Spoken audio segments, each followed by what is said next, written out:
Hello and welcome to Wisdom Audio SA8 DSP training on setting up a multi-channel system from a multi-channel input. Here we're going to be using a 7.1 input and configuring for a 7.1 output. In this particular setup, we are already into our SA8 DSP into the audio system page. Our home page right here shows that nothing has been configured yet.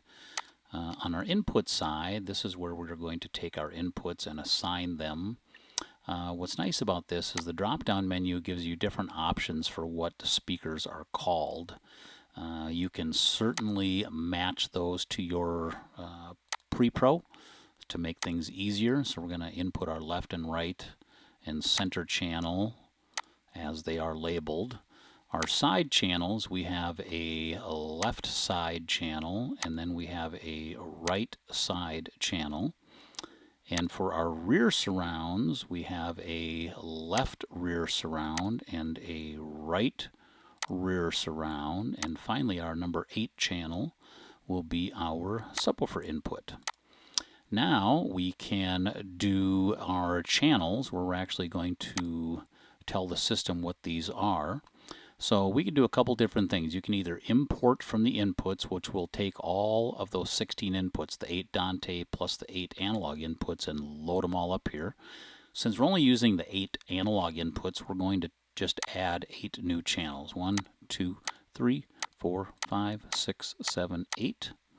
And then we're going to name each one of the channels. So we have our left channel, and we're going to select the left input.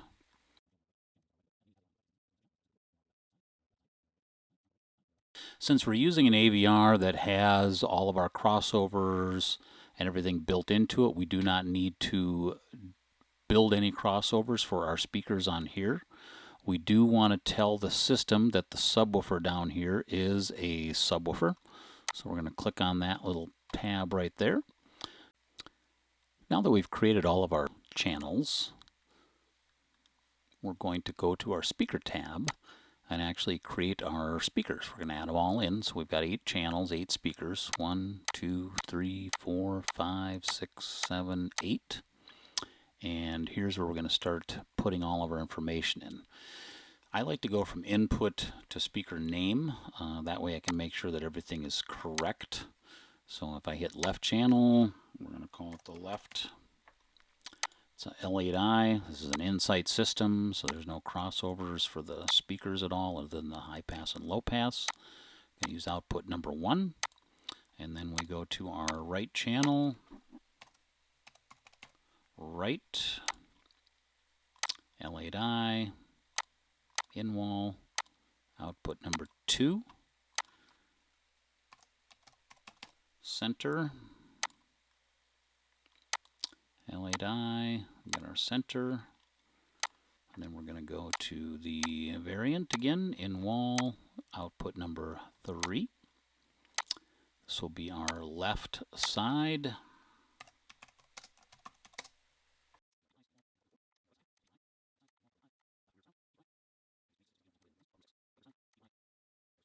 And then finally we have our subwoofer, which is an S90. I'll put that on here. It's an in wall, all, and subwoofer. Obviously you can name this stuff anything you like. Just for consistency, it's easy to keep it all the same. So once we've loaded all that in, we can go into our speaker testing tab and we can enable all. For some reason we had one that was muted here, but we're going to enable all. So we've got our left, right, center, left side, left rear surround, right rear surround, and our subwoofer. So now we can run our pink noise. Say we want to start on the left channel, we can do pink noise. So we can just go through each channel, determine that we have all the settings correct. And then we can also do alignment polarity pulse on each channel. We can run white noise. Another big help is if you want to do sine waves, you can start on the subwoofer. It's at 440 hertz, so we can just change that down to whatever we like.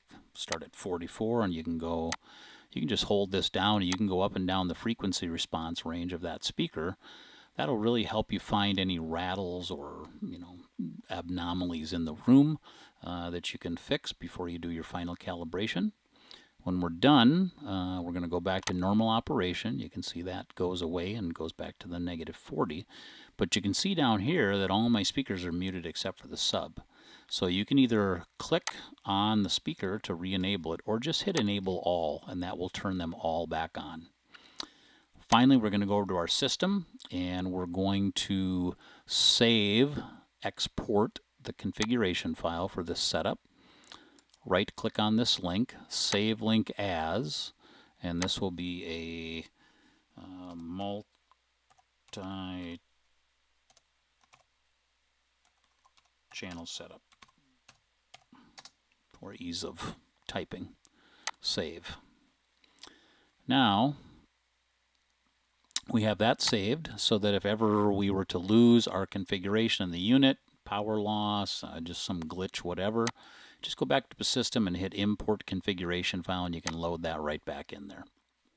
Please like and follow us on Facebook, Twitter, YouTube, and Instagram. Thank you.